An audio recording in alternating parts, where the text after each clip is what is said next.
Hi everyone, I'm JD, welcome back to my channel.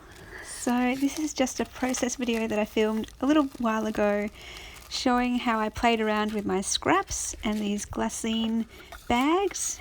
Also got a few different other supplies here that I'm just showing you. So there are those vintage stamps with the Queen. There's those flower stickers from In Love Art Shop. I've got a whole bunch of other stickers. There's some die cuts in these bags. We've got some of those word stickers here.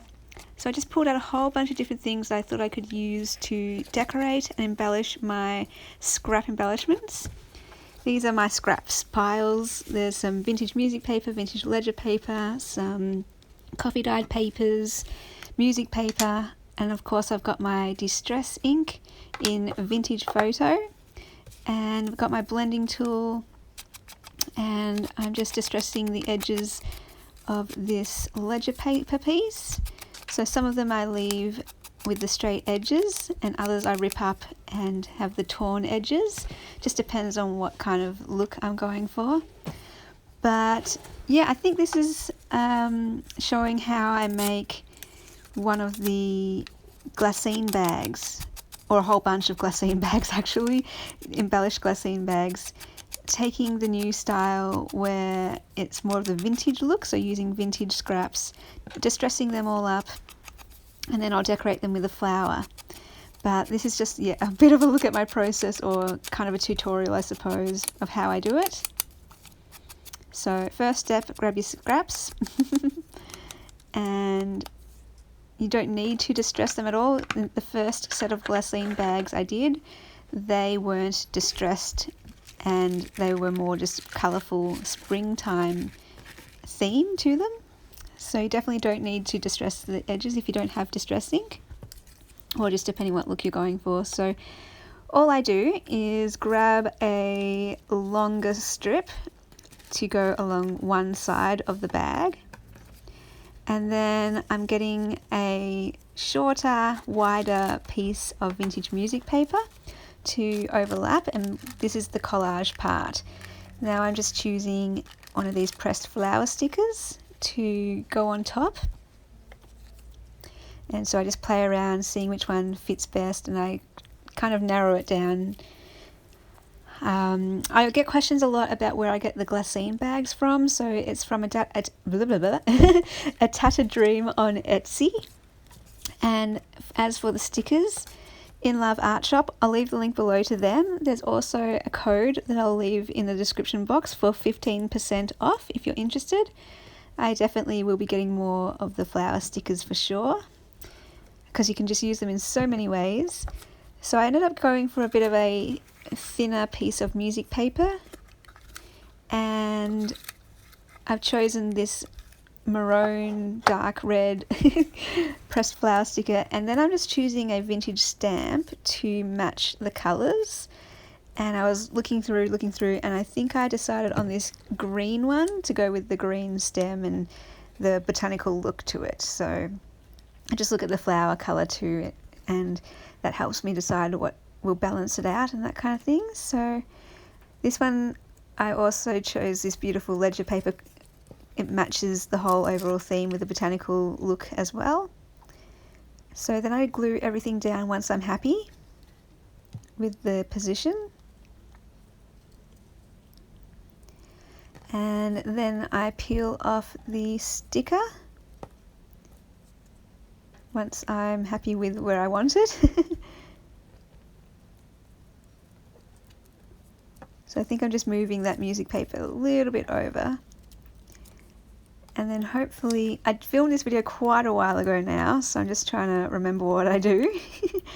But I like placing that stamp there. I think I put the stamp there because it overlaps the two layers, and then it can kind of bring everything together basically in the collage. So now I'm just going to place my flower sticker.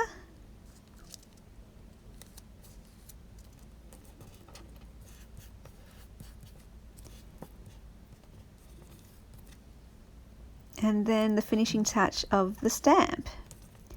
So just playing around where I want it to go.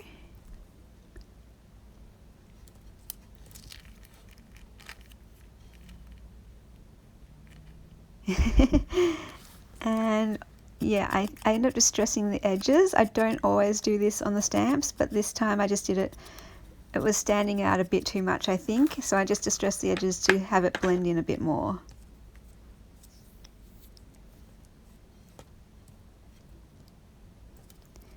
And then I just grab my glue. I get questions about what glue I use as well. It's just craft glue, and I stick that down, and it's easy as that. There's 4 pieces, and it creates this really lovely glassine bag.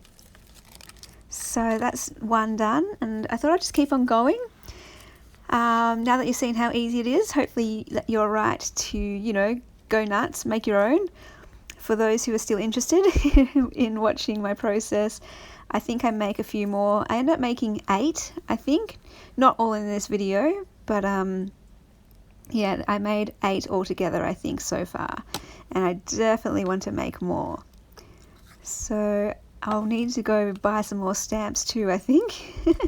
More stamps, more flowers. I'll be right for scraps. The scraps are never ending. Every time I make a journal, you just get more and more scraps. So I'm glad I now have ways to use them in fun ways to create lovely, beautiful embellishments. And I'll keep experimenting. For those who don't know, the reason why I'm getting into using up my scraps all of a sudden in May is because my challenge in May is to make a scrap embellished journal, so all blank pages, and then the only embellishments will feature scraps. And of course I can use other things like the stamps and the stickers, but the scraps need to be featured in some way.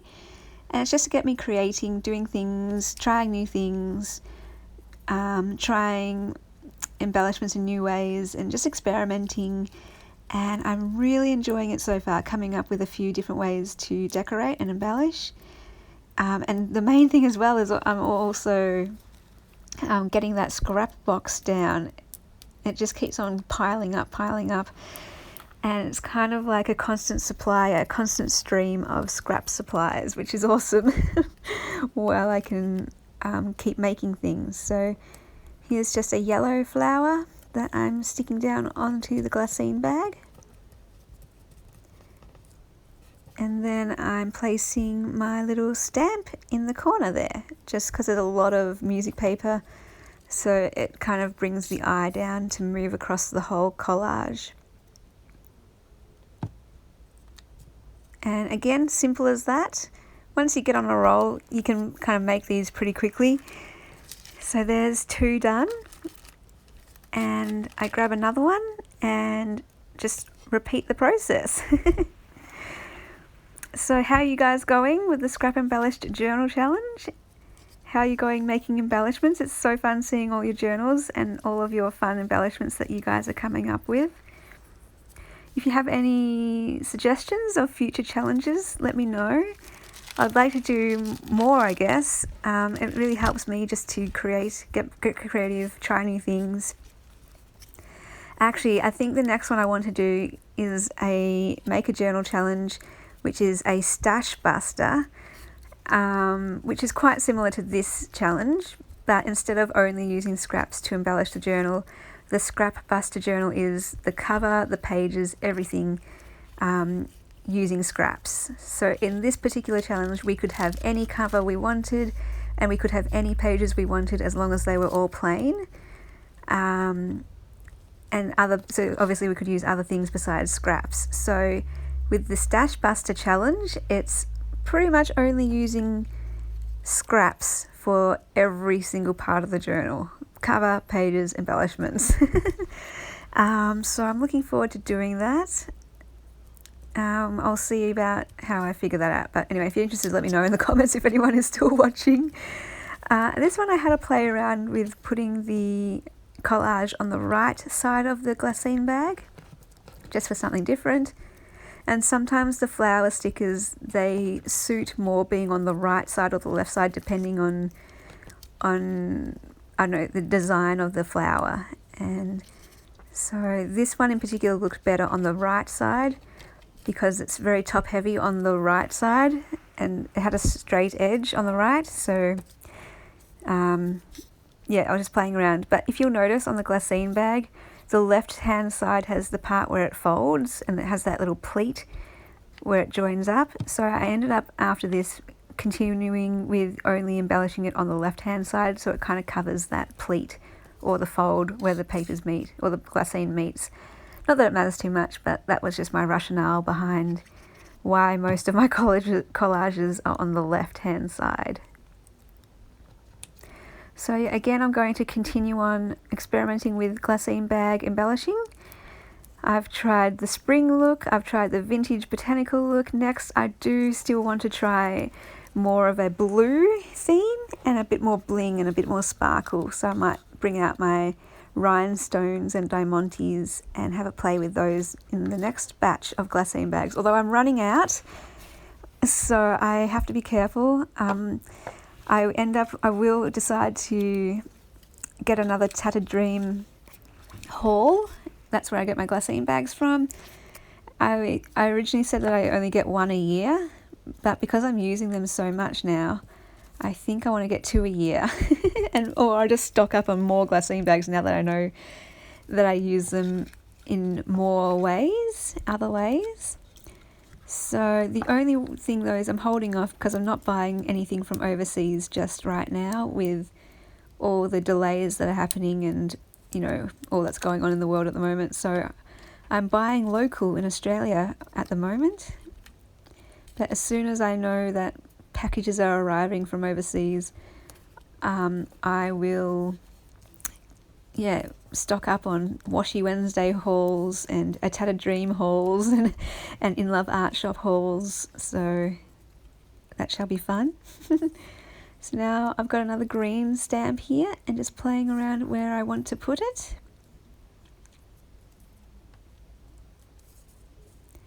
I don't actually remember where I decided, but I think I like it either there or down where I had it before. But I think it looks like I'm settling. Nope, I'm changing my mind again. Sometimes it can take a while to figure out where you want it. And in particular, this one, I think I was just like, no, I need a different looking stamp, something a bit more muted and something horizontal, because it's very vertical at the moment with lots of vertical lines. We've got that long strip, and then that flower has a vertical flower. It's not like a round flower, it's a very vertical straight flower. So I just thought I'd break up the lines with a horizontal stamp. Ooh, excuse my tummy rumbling if you can hear my stomach. Alright, so now I've done 3 glassine bags, and that's the end of the video. I hope that was helpful. Thanks guys, thanks for watching, bye!